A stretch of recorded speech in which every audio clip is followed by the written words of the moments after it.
Hello everyone. My name's Karina Urquhart and I'm the Executive Director at BIC and your host for today's session. It's great that we've got so many of you tuned in today. I know not all of our attendees could make it because they're working in bookshops. But in any case, it's great that we have so many of you here putting some time aside for our event. Which is on the subject of smarter ordering in the book supply chain. We'll be tweeting about this event using the hashtags, two hashtags today that are on screen in front of you there. And our name for Twitter is @BIC1UK. So just before we get started then, some housekeeping. So we'll have a Q&A session at the end, so there'll be plenty of time to ask the speakers today questions. So just put your question into the question box, which you should be able to see on your screens, or the chat box if you can't find the question box. And if you have a particular question for a particular speaker, just say so when you submit your question. The event's been recorded today for us to use in our marketing and just to let those people who were unable to come today to still enjoy the event later on. You won't be identified in the recording unless you're invited to speak. And finally, a gentle reminder that BIC is a neutral members organisation, and as such we politely ask that all of our attendees and all of our speakers avoid any conversations or questions that may be considered to be commercially sensitive or anti-competitive. So thank you for bearing that in mind. So what is a BIC Brunch? Many of you will know what they are because many of you have already been to a BIC Brunch. So for those of you who don't know, they're a 60 to 90 minute session online on a specialist subject, usually relating 99% of the time relating to a supply chain topic.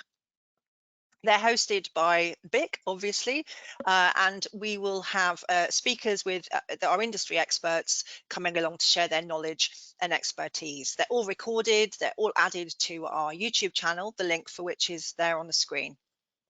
Don't worry about sharing, don't worry about writing down the links there, they're very long and there are more to come in a minute, but all attendees today will get a copy of the slides, so you'll have all those links ready to hand, so you don't need to worry about writing them down.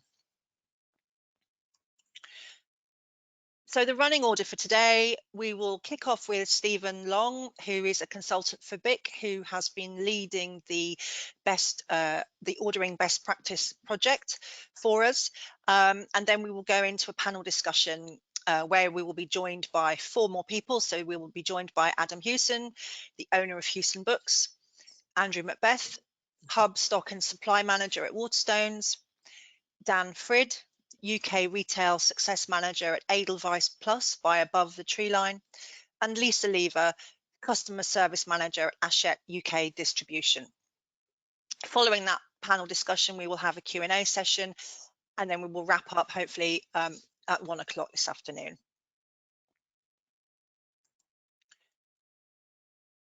I said there were more useful links to come, and this is the slide with those useful links on. You will hear mention in this session today BIC Real Time and Product Data Excellence Awards or accreditation schemes, and even reference to a supply chain accreditation scheme. So those links are there available for you to look at your leisure later. All the APIs are free to use. They are standard, so they're not proprietary, and the accreditation schemes are free for both BIC members and non-members alike to apply to. So who is BIC? Who are we? What do we do? For those of you who don't already know, BIC is at the corner. BIC is a UK-based, not-for-profit members organisation at the heart of the book industry. We create standards, best practices and resources that form part of the DNA of our industry's supply chain. We help your organisations become more efficient, save money, become less wasteful, and ultimately, hopefully, greener.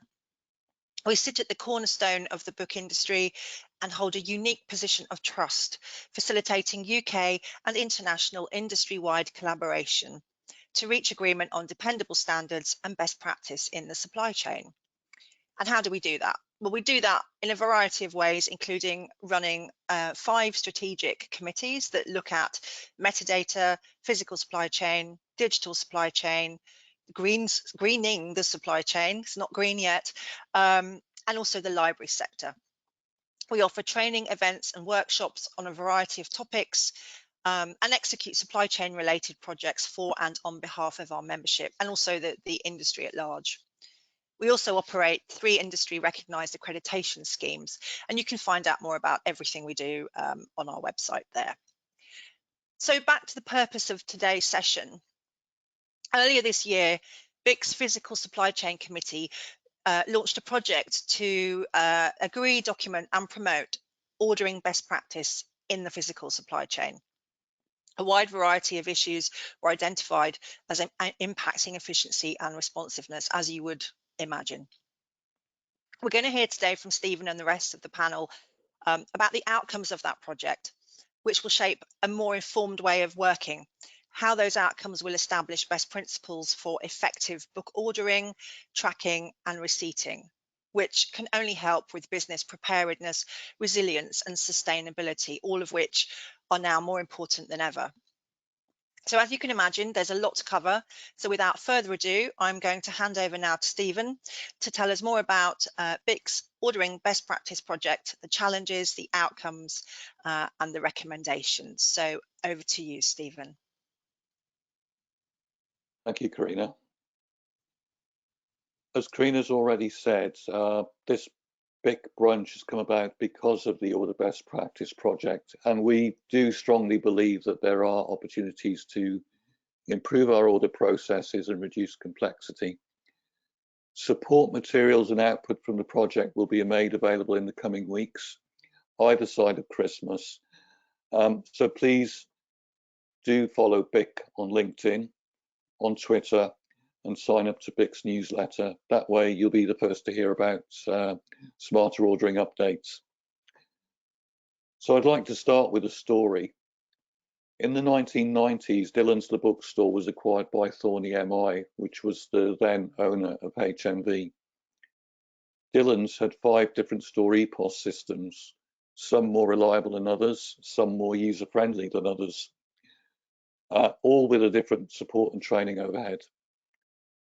Thorney MI quickly decided to replace these with one version of the in-house HMV EPOS system.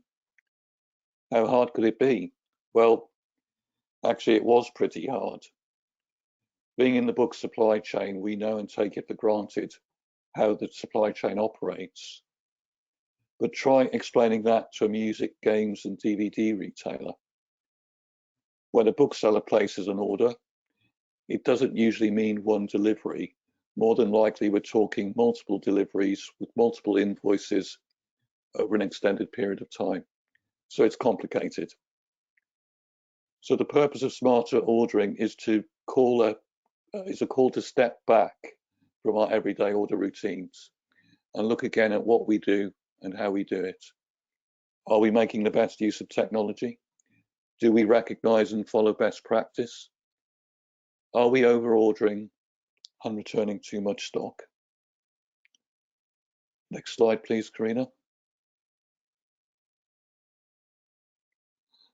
So, making sure the right stock is in the right place at the right time takes skill.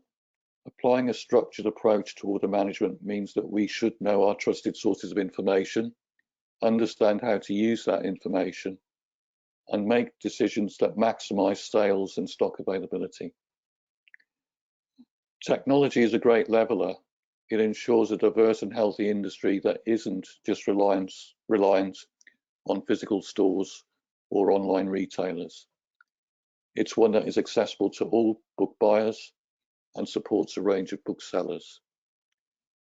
Standards and best practice are impartial. They can drive efficiency, responsiveness, and underpin good customer service. And by resilience, I mean taking a flexible approach to supply chain disruptions, such as stock availability and driver shortages. For example, rather than place the bulk of stock orders at the end of the business day, earlier ordering could mean better availability and earlier delivery. Next slide, please. So, as Karina's already mentioned, as part of BIC's strategic roadmap, April 21 saw the launch of the Order Best Practice project, and this brought together industry experts to tackle a long list of issues. We've broken the project down into 3 main parts, purely to make it more manageable. And as you can see on screen, these are discovery and ordering, tracking and visibility, receipting and follow-up. And each of the project members signed up to focus on one or more of these areas. Next slide, please. So we have a diverse range of representatives. These businesses all have a role in the ordering process. These include a systems provider, a data aggregator, a printer, a standards body, independent and chain booksellers, academic and trade distributors, a wholesaler, and a public library. And I'm pleased to say that 4 of the project members, Adam, Andrew, Dan, and Lisa, are here today and taking part in the panel discussion after this presentation. Next slide, please. Some of you may know already that there's a well-referenced set of supply chain rules, and I'd like to mention these now. They're from the 4 Rules of Efficient Order Management by Michael Hugos, which is published by John Wiley and Sons. The 4 rules are summarized on screen, and whilst they might seem blindingly obvious, as an industry, we don't always follow them. And I'm about to elaborate on that. So rule 1, enter an order once and only once. Well, that makes sense both for speed and accuracy. However, we undermine that because if we want extra discount as booksellers, we'll probably not place the order electronically, but give it to a rep. Rule 2, automate order routing. Again, helps with speed and accuracy, also reduces the bookseller's workload. But again, we undermine that rule because we believe that if we phone an urgent order through, it's got to be faster than using electronic ordering. It isn't. Rule 3, make the order status visible. This is all about giving booksellers the tools to self-serve 24/7. However, there's still a misconception that if we phone a wholesaler or a distributor customer service center, the information they have about order status will be more accurate than the online ordering platforms. That isn't the case. And the 4th rule is use integrated order management systems. This is still a bit of a pipe dream. It hasn't happened so far. Not all order-related information can be found in one place at one time. It would be great if it could be there, it could be done. It would certainly be more convenient for booksellers. Next slide, please. Now, to those 4 rules, the Ordering Best Practice project team wants to add a 5th. The electronic order is the catalyst for a range of related transactions and activities. So our rule 5 is make sure all order-related transactions are automated too. This avoids risk of rekeying, risk of error, and risk of delay creeping into the overall ordering process. Next slide, please. So at the outset of the project back in April, we needed to force rank a considerable list of issues that have been collated over time by BIC and by project members. And when we completed the force ranking, there were 5 main themes that we discovered. And these were metadata, standardization, accuracy, efficiency and speed, order self-service, and order management. Next slide, Karina. So on each of the following slides, I want to talk about the themes, the actions that BIC and the project team are taking. I think it's worth pointing out here that the audience, the wider BIC membership, the wider book trade can help with these actions as well. So if we start with metadata, if it wasn't for metadata, it would be difficult to discover, never mind order the wide range of books available today. Metadata standards and best practice are well established, but aren't necessarily well understood. So pre-publication and post-publication metadata have different functions. If the shelf life of a new title is limited, it's important that it gets maximum exposure quickly. Is that really likely if the publication date and book description are inaccurate or missing? And if most sales come from backlist and the long tail, having the wrong availability code really is asking for trouble. So as a project team, we're going to ramp up messaging about the importance of high quality metadata. And BIC Basic is a good starting point for establishing and measuring quality. Think about how many book orders are never fulfilled because the metadata is inaccurate. I would love to be able to put a value on those orders. I'm not sure that we can, but I suspect it's a considerable sum, an eye-watering sum. And to reinforce the important role of metadata in our supply chain and in ordering, BIC will be updating its product data excellence and supply chain excellence accreditation schemes. So what we're looking to do is to raise the bar on metadata quality, create a greater appreciation of accurate metadata to drive discoverability in sales, and also reduce product queries and the number of unfulfilled orders. Next slide, please, Karina.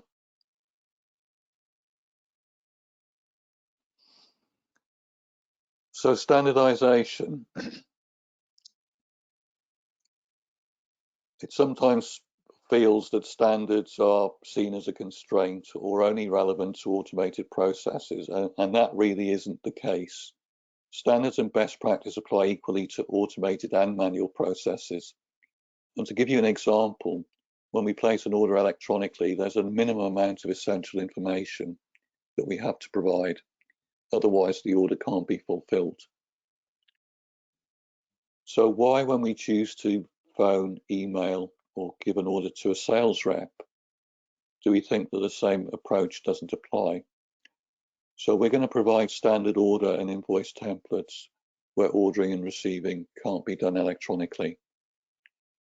There's also a recognized standard for communicating order acknowledgement and re-acknowledgement information, but it's clear from conversations with booksellers and distributors that there is no current best practice in place to support this. So BIC will create best practice in this area and start socializing and talking about that best practice. And it's the same with dues reporting. We need best practice to leverage a whole raft of existing ad hoc reporting routines. There needs to be greater standardization of what's available, and there needs to be an understanding of what constitutes dues management best practice. So BIC will do this as well. So what we're looking to do here is identify and fill gaps in best practice to support existing standards, improve responsiveness and efficiency where ordering is concerned. Next slide, please.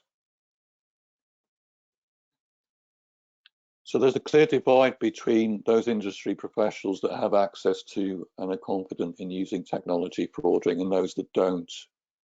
We also see a lack of supply chain awareness. People are focused on their day-to-day roles, which means that it's easy to lose sight of the supply chain as a whole.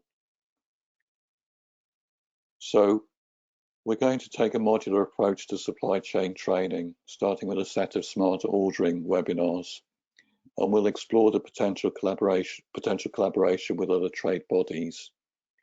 What we're looking to do is to create a holistic view of the supply chain, greater awareness of supply chain challenges and opportunities, and fill in gaps in people's supply chain knowledge. After all, the supply chain is the industry's plumbing. We take it for granted on a day-to-day basis, but if it's not working or if it wasn't there, we wouldn't have an industry. Next slide, please. So I've already mentioned order integration or the lack of it. For example, can you track orders and manage unfulfilled orders using the same tools as you use to place the orders? We know that inaccurate metadata can impact order management and customer service. But not only that, it generates endless queries and undermines confidence in our supply chain. So we're going to make a BIC information about ordering platforms more accessible through a capabilities register. And thank you to those project participants that have already provided that information. We're seeking to publish this before Christmas. And we also know that not all metadata is created equal. We've identified key areas for improvement, such as price and availability information, order acknowledgement information, order response codes. Now, we've published price availability updates recently, but there's a lot more to follow in this area.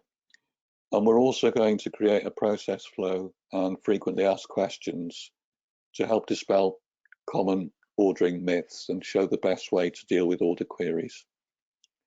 So what we want to see here is further growth in the use of electronic order platforms, not just in home markets, but export markets too. We want more accurate order-related metadata. And by more accurate order-related metadata, we mean clear, unambiguous, and actionable metadata to lead to a reduction in order queries. And the process flow and FAQs to make it easier to sort out common order-related issues and do it more quickly.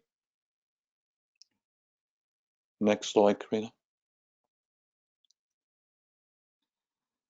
And finally, order management. This is a bit of a catch-all. We do tend to over-order new titles to create sales impact for what is a limited shelf life, but conversely under-order backlists, which generates ongoing sales. Added to that, there is anecdotal evidence that we rely too much on technology to make ordering decisions for us. And underpinning all of this is the knowledge that most of the titles that we order and buy are bought on a sale or return basis.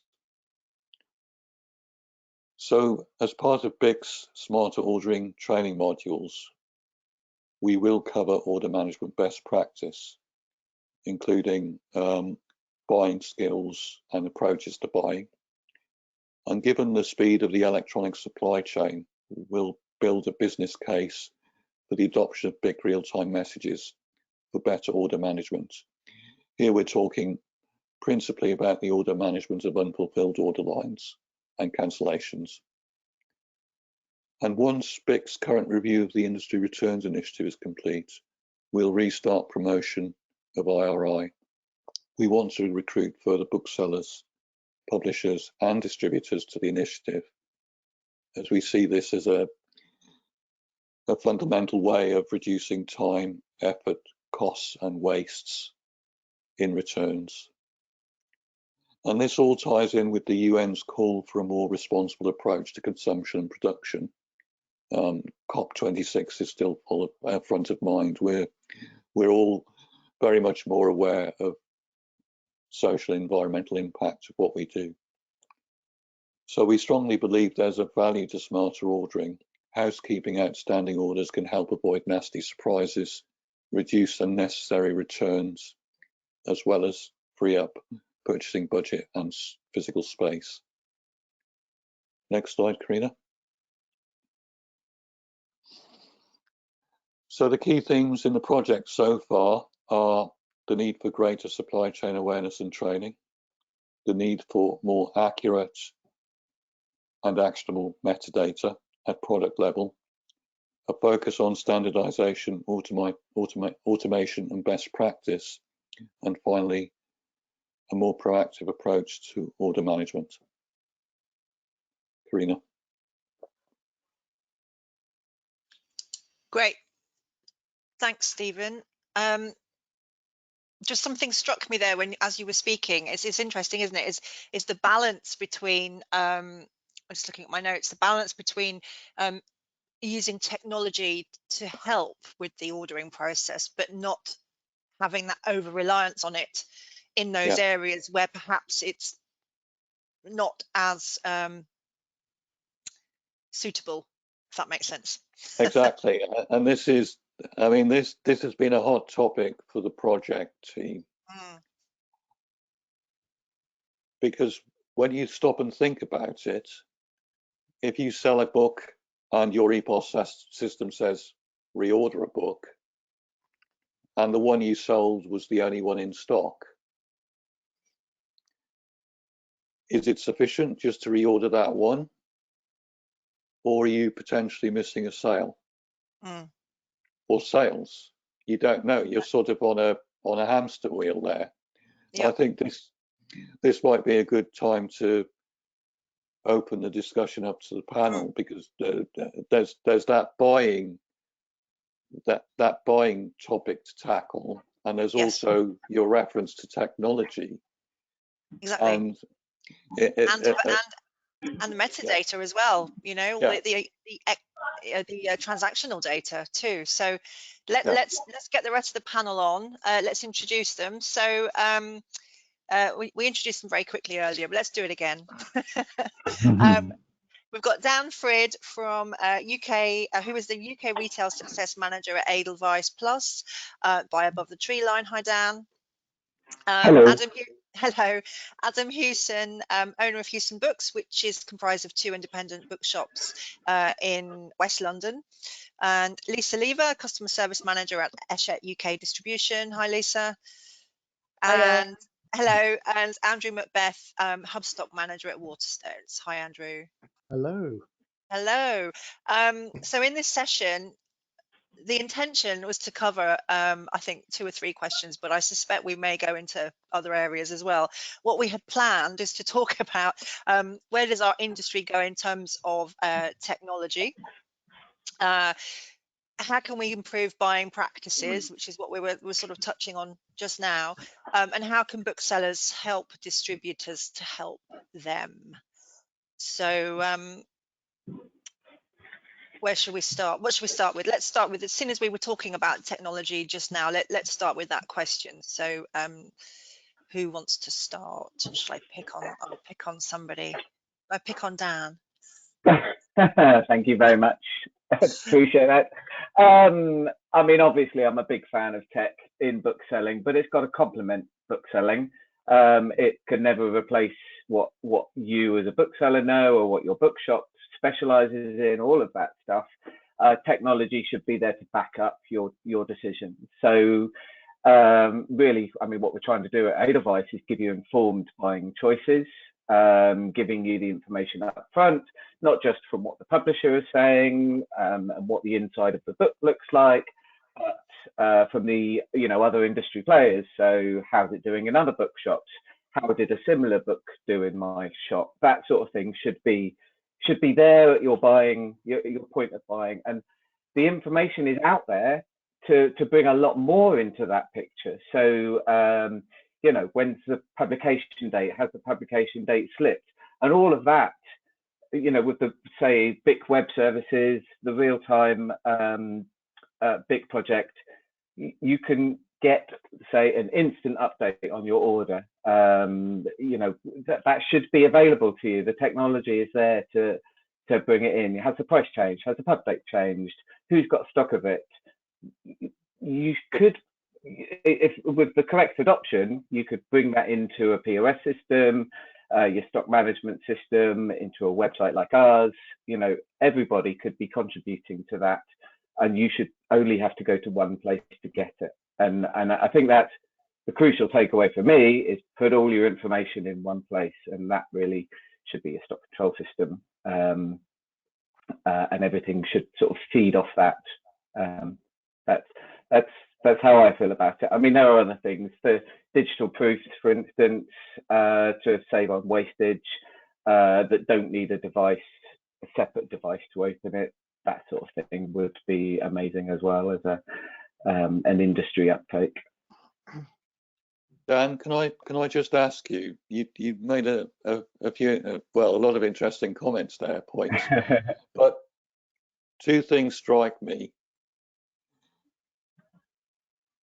It seems to me sometimes we've got too much information that we can end up, what's the term, with analysis paralysis. How do you overcome that, and how do you encourage those that may not be confident about using technology to use technology? I think, I mean, training is key, but also the reassurance that it's going to save you time. At the moment, people are sending off spreadsheets, emails, and they might have a different thing for one publisher to another publisher to another publisher. They might have 20 different methods for doing these things, and that's 20 different ways they're going to have to train one of their booksellers to do it. It takes a tiny investment in time up front to get huge benefits later down the line, and streamline, you know, what you're doing. And for me as a buyer, you very quickly learn what's interesting to you to help you make that buying decision. You know, has a book got huge reviews from, you know, bloggers all over the world, or you know, did the previous one in the series sell like hotcakes in my shop? They're the things I drive down into. But other booksellers will have other areas to, you know, that they focus on. I mean, going to stock control systems, when I'm doing my reordering, I'm looking at how long is it sat on my shelf, and that's the first column I look at. How long is it sat on my shelf? If it's more than 6 months, chances are I'm not going to get it back in. But you know, different people will be looking at different things, and it's about figuring out what's important to you at that point of ordering. Is it okay to make mistakes? Absolutely, we all make mistakes. Yeah, I mean, and you learn from your mistakes, don't you? Mistakes are a gift. I got taught that a long time ago. And do you feel that in terms of not just technical skills, buying skills, but more generally in our industry, is there sufficient training, sufficient awareness of training?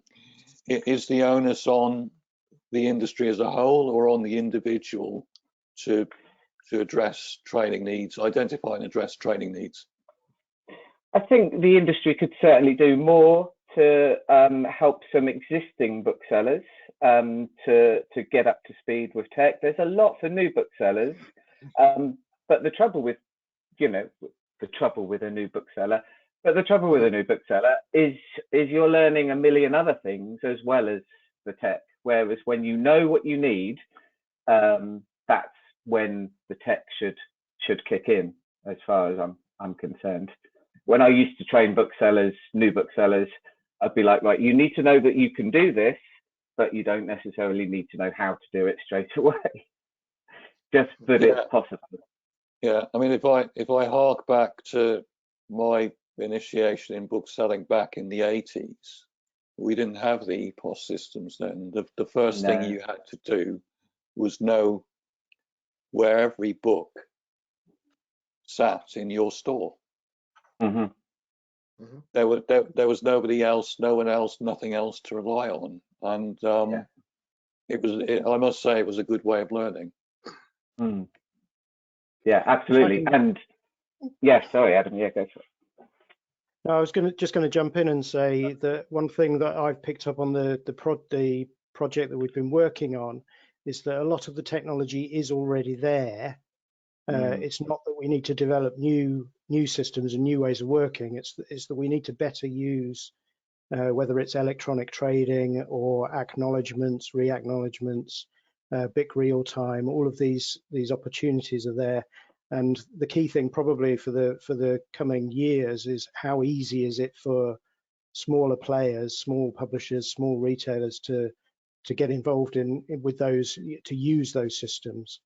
And I think one of the important things that BIC can do is facilitate that by making sure that it's easy to find out what you can use to speed up ordering and to make those processes more efficient.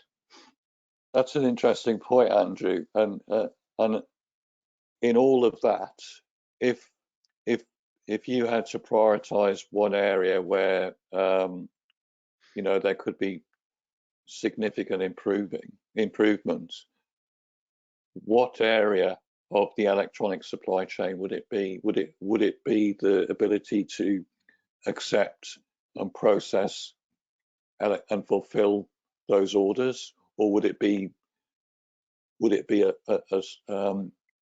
subset of the ordering process, such as ensuring that booksellers receive timely and accurate availability information to sort of help with their decision making, their order management?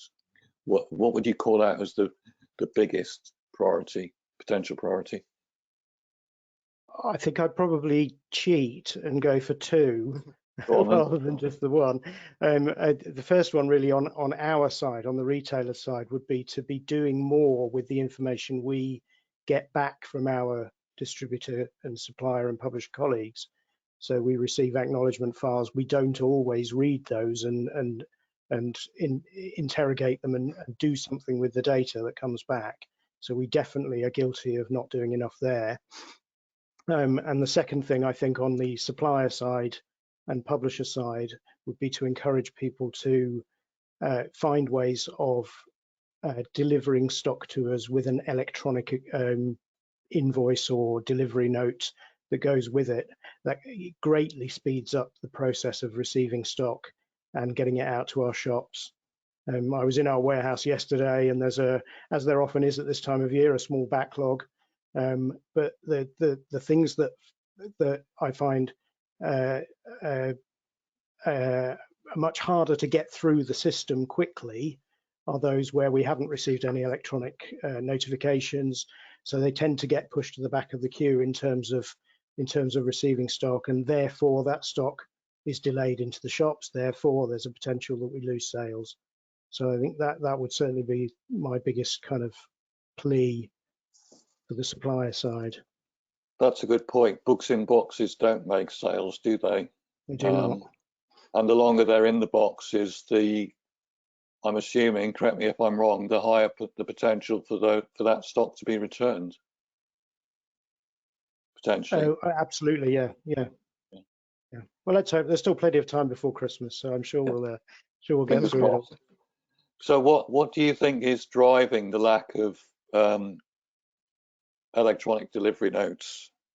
Given that they've been around, well, they've certainly been around since the 1990s, and not only do we have full EDI message standards for these messages now, we also have online tools where you can sign onto a website, pick up an order, and spin that order into a delivery note or an invoice. Is it lack of awareness? Is it fear of technology that Dan mentioned, or is it something else? I just chime in on that. I know from experience that that there are steps that have to be taken by everyone in that process. So as a bookseller, if I'm a customer of a publisher that provides electronic invoices, I've got to do something in order to set my system up to collect that electronic invoice. And I think that would be the case in any POS system. So that would be a hurdle, is you've got to take the impetus to actually be prepared to get that in place in the first place. And that could be a two-step operation as well. You've got to be on, say, batch to and have that supplier set up. You've also got to have it on your POS system as well. Okay, thanks, Dan.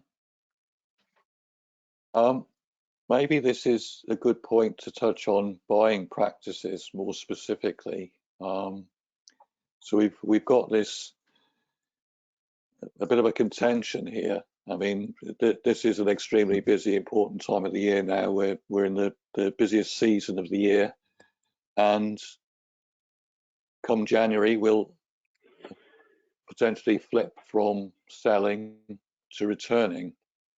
But talking more generally, I'm bearing in mind, you know, the sensitivities around social environmental responsibility that we're all responsibilities that we're all aware of these days. Have we got the balance right between ordering and returning stock?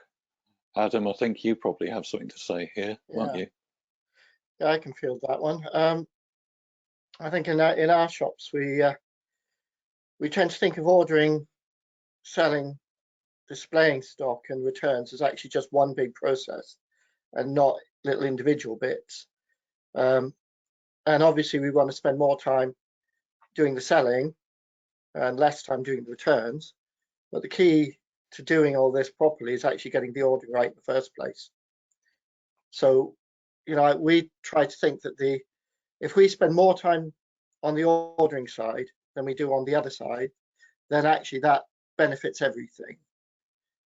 And I think one of the big challenges that people have is that often the reorder from sales is just, oh, we've got to get our order sent out quickly because the cutoff for the wholesalers is in about 10 minutes. So we just hop onto our EPOS systems, do, right, sold one, buy one, sold one, buy one, sold one, buy one, sold one, buy all the way down, ping the order off and away we go back to serving customers, etc. But that model really doesn't work. The one in, one out, sorry, one out, one in. It works, that works with backlist titles, core stock titles, where you just only ever need one copy of anything. More often than not, you may not need the copy at all, or you need more than one, depending on the reason of it. We find that most newly subscribed stock, if we look at what we're ordering for new titles for this period, we're not going to be selling the same titles a year later. Most of them will never need to be reordered.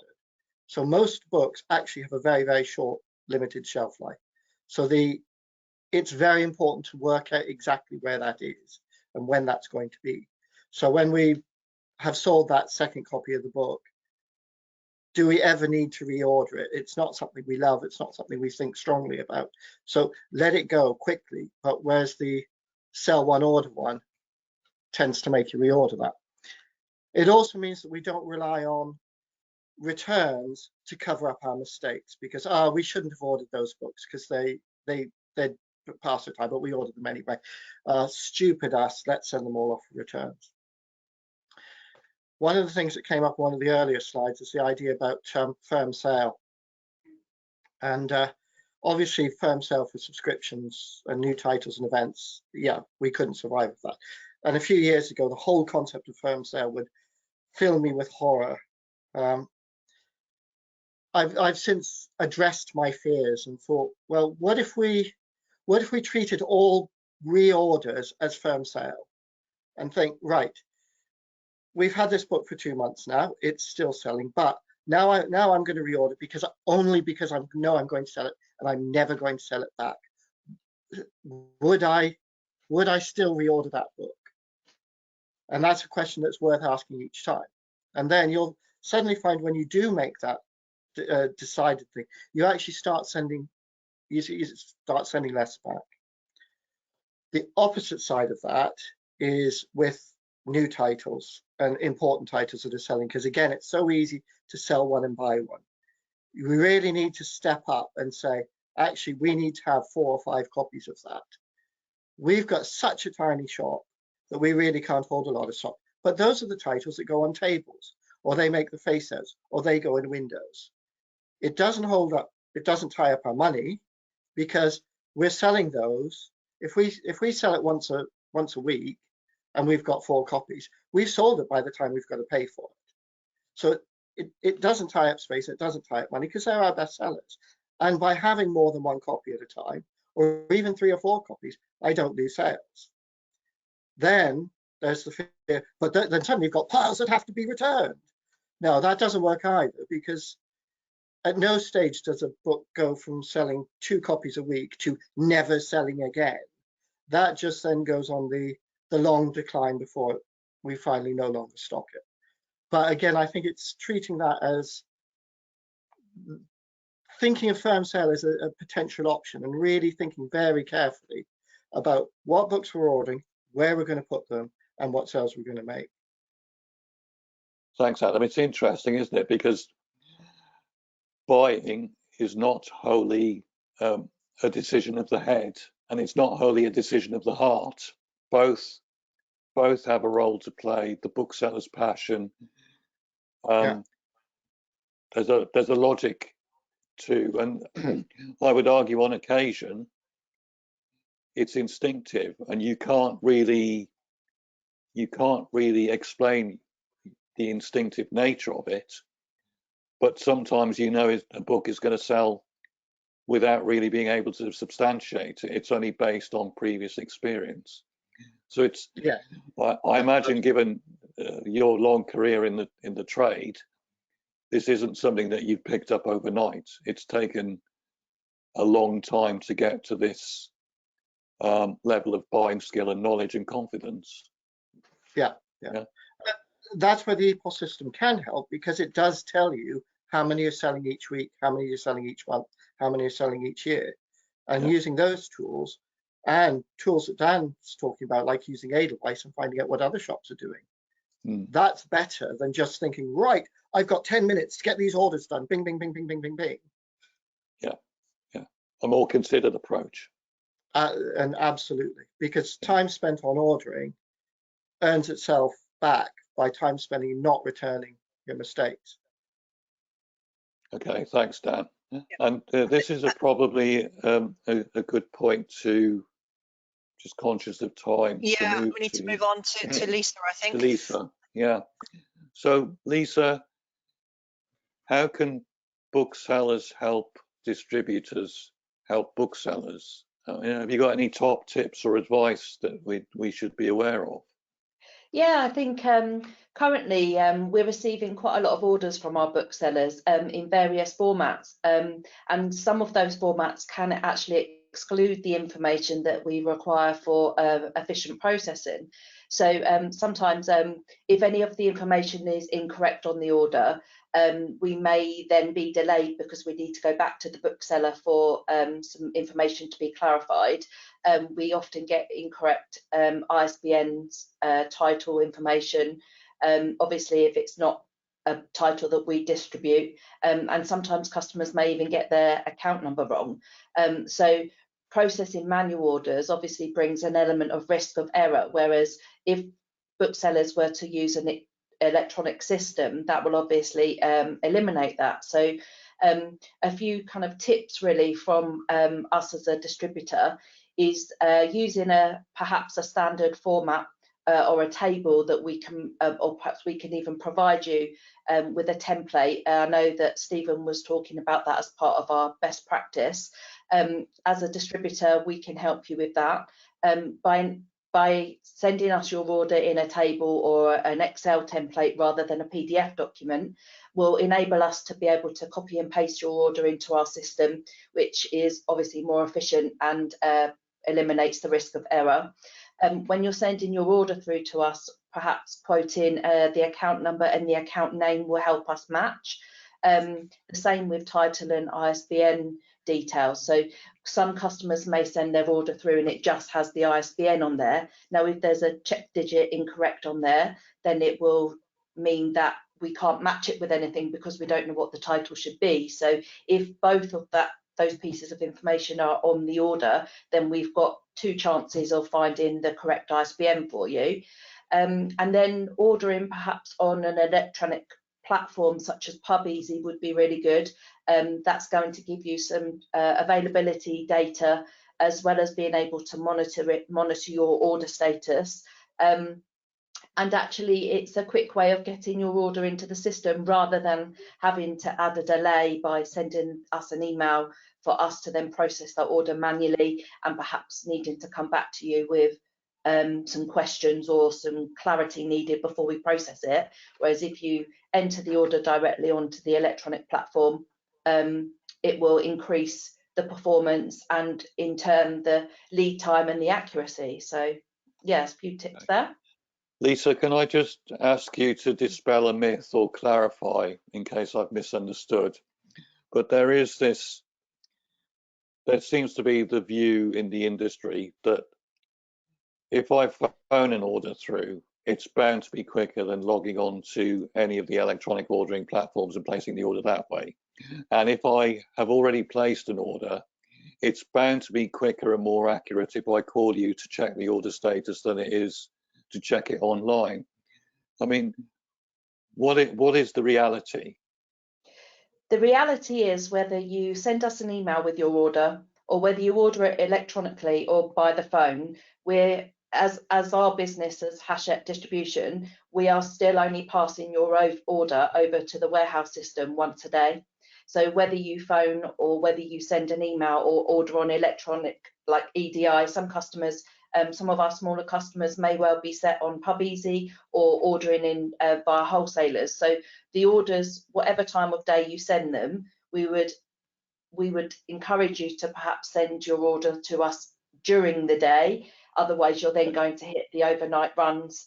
But yeah, that's not a case. Sometimes when customers, especially at this time of year when we're into the peak busy season, if your order's extremely urgent or you need to check something, then jump onto PubEasy or look at your availability feeds, and then you'll be able to know regarding the availability for customers, because sometimes when the customer's with you in store and you need to know the availability, sometimes you may well just give us a call. But I think a lot of booksellers probably don't have the time to do that, so they've been quite good in making sure that they do only place their order, for instance, once a day or use the electronic platform.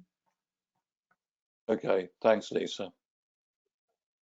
Lisa, to your point about not sending in a PDF, etc., I just wanted to mention, in case it's been missed, Stephen, I'm right in thinking, aren't I, that we have put a template together for manual ordering, should you have to do it?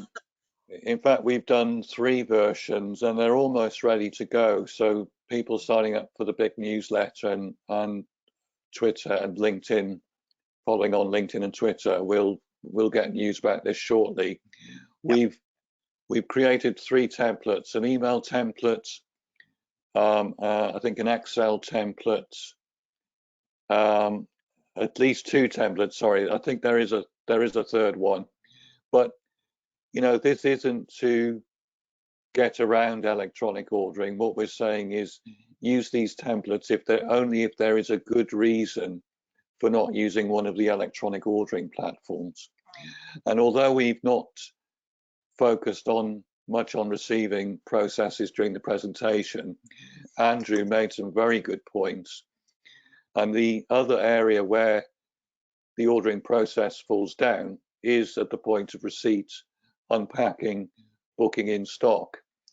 And we found that not only is lack of ASN or electronic delivery note an issue, but the quality of the information on paper invoices leaves a lot to be desired as well. So we'll be providing a standard invoice template for those suppliers that can't provide an electronic delivery note, to make sure that all of the essential information is there for the bookseller to receive stock as quickly as possible. So yeah, they'll be coming out before Christmas.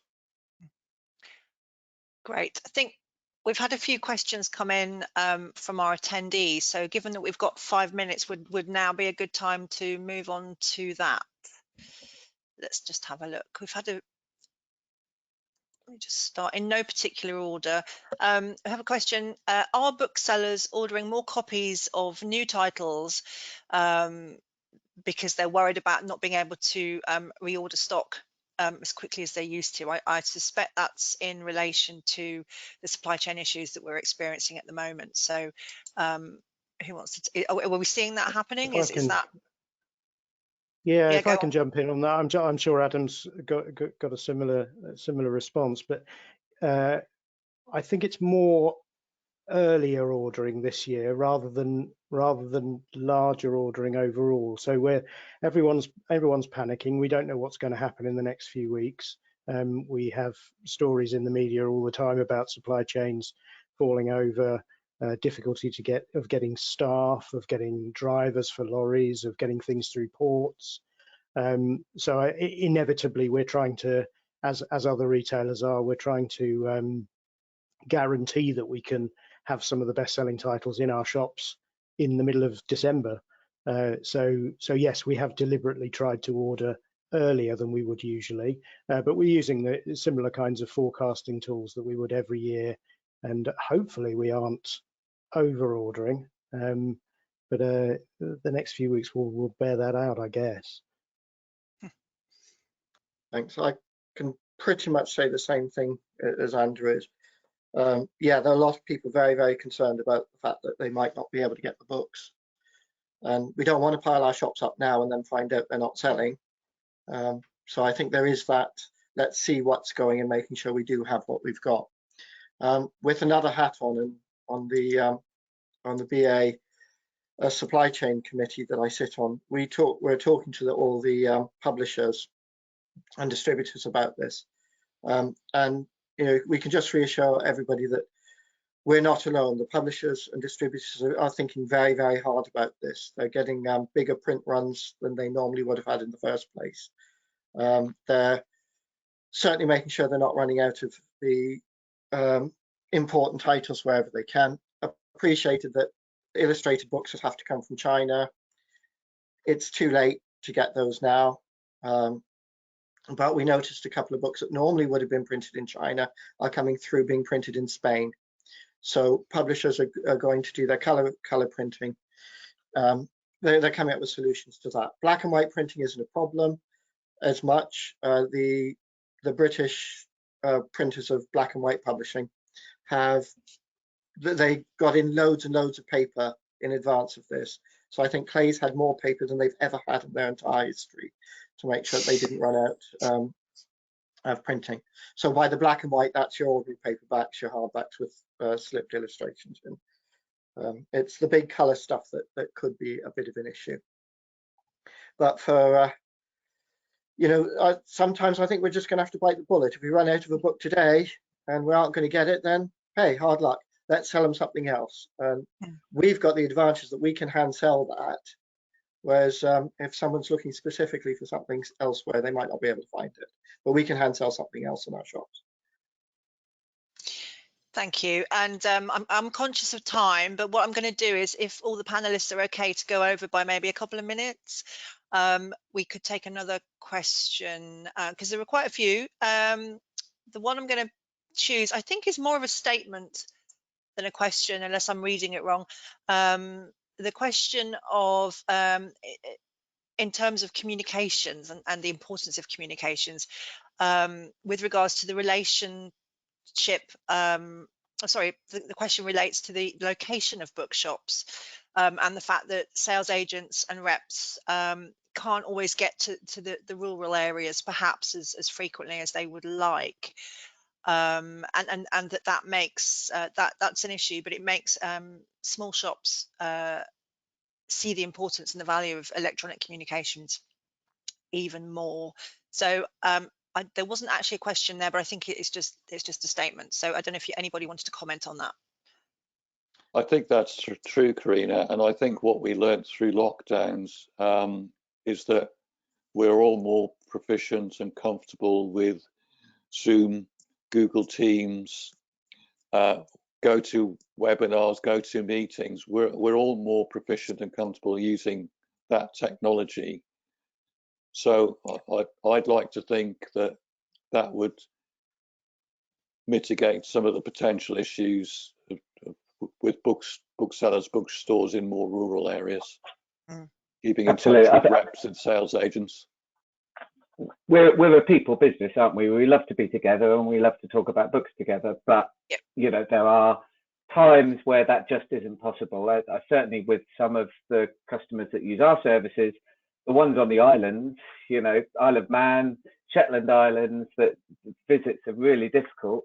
They're the ones that are finding a huge benefit in the electronic processes and being able to combine that information online. And then the final, I'm going to just ask one more question because of the time. It's from somebody who has just started up. They're a new independent bookseller, and they're saying what's being done, what can small bookshops do that are just starting out. So this person is saying that they're so busy that they hardly have time to set up accounts with publishers and distributors, etc. So I think this person is just sort of asking for probably one or two quick tips of what are the quick wins, what can they do quickly as a newbie to help. I would say wait for 6 weeks, because right now the run up to Christmas is probably the most important thing you've got to deal with right now, and just accept the fact you're going to be busy dealing with that. Come January though, if you need help and support doing that, the BA is there for just that purpose. You know, if you're struggling to know where to go to, just contact the BA. They'll set you in the right direction. They can either put another bookseller your way. I know I mentored a couple of bookshops myself, and I know Dan's done work at various bookshops around the country. We're a friendly lot, and we like to help each other. So, but I think probably right now focus on Christmas. Yeah, I think that's very wise. And depending on how new that person is, that by BA we mean the Booksellers Association. Yeah, I'm just not sure how new they actually are. Okay, that's it then. I think we're done on the question, certainly in terms of the time we have left. So just a quick sum up there. Well, actually, should we just go around the table really quickly at the virtual table as part of the sum up and just take one tip from each of you, if that's all right? Or have I thrown you all? Gosh, I've certainly got one. I think from the work the project team has done so far, we're not, and Andrew touched on this, we're not making best use of acknowledgement and re-acknowledgement information, which means that we're having collectively, we are in the industry are having difficulty managing our orders, which is leading to potential surprises when stock arrives that we no longer want. I think we need to give more attention to order acknowledgements and re-acknowledgements. That could be quite a quick win, big quick win for me. Thanks, Stephen. Andrew? Yeah, totally agree with that one. I mean, it's been quite eye-opening being on the project and sort of looking back at our own processes. And we certainly don't have our house in any way in order, or to the extent that I'd like it to be. So I think there's a lot we can do in the coming year in Waterstones that will help all of that, help field, prevent some of the queries that go to our customer service team, and ultimately just be able to match people up with the books that they want more quickly, which is why we're all here. Thank you. Adam, one quick tip. Quick win tip. I just say always make sure your buying is considered. Spend a little bit more time just to make sure you've got the right number of each title for sales and for displays and for fewer returns. That could be 1 copy, 4 copies, or even no copies at all. Thank you. Very sensible. Lisa? Yeah, I just think that if any new booksellers or long-selling booksellers, if anybody needs any support with anything, whether it be their ordering or any other distributor questions, then please do reach out to us, because we're happy to set up calls and arrange virtual meetings. Is probably the easier way to go at the moment, but we're there to support you with understanding documentation and trying to make sure that the transition of ordering between us both is as smooth as it can be. Thanks, Lisa. And Dan? I'll beat this drum until I die, which is, as a bookseller, keeping all the information that you can get in one place, in that place, for all of your other booksellers to utilize is crucial to me. And that's what I live by. Great. Thank you. Very clear messages coming through there. So just to finally wrap up then. So thank you everyone for your comments today. We're over time. So apologies for that, but I think it was worth extending it for those that could stay on a little bit longer. So I'd just like to take this, well, before I thank everyone, what I want to say is how it's difficult, isn't it, to wrap up a project on such a crucial part of what we do and what this industry does, and to sort of condense down into 1 hour a project that's been running for 8 months. So thank you to all of you for doing that, and then for condensing that information down into a sort of manageable hour session. One of the key things that I think is coming through to me is the need for training, and BIC will be looking, as Stephen has already said, we'll be looking to put some sort of short mini webinars on focusing a bit more closely on the various elements we've talked about today with regards to smarter ordering. Also the sort of balance between using technology to help but not over relying on it, in terms of just reordering something because you've sold a copy, reorder another copy, that type of thing, but having that sort of balance between using the technology to true benefit. We've also heard about the importance of standardization, metadata, transactional data as well. Let's not forget that, and communications. Basically, at the end of the day, that's what we're talking about, isn't it? Whether it's electronic communication or sort of in person or direct communication. Accuracy, efficiency, and speed.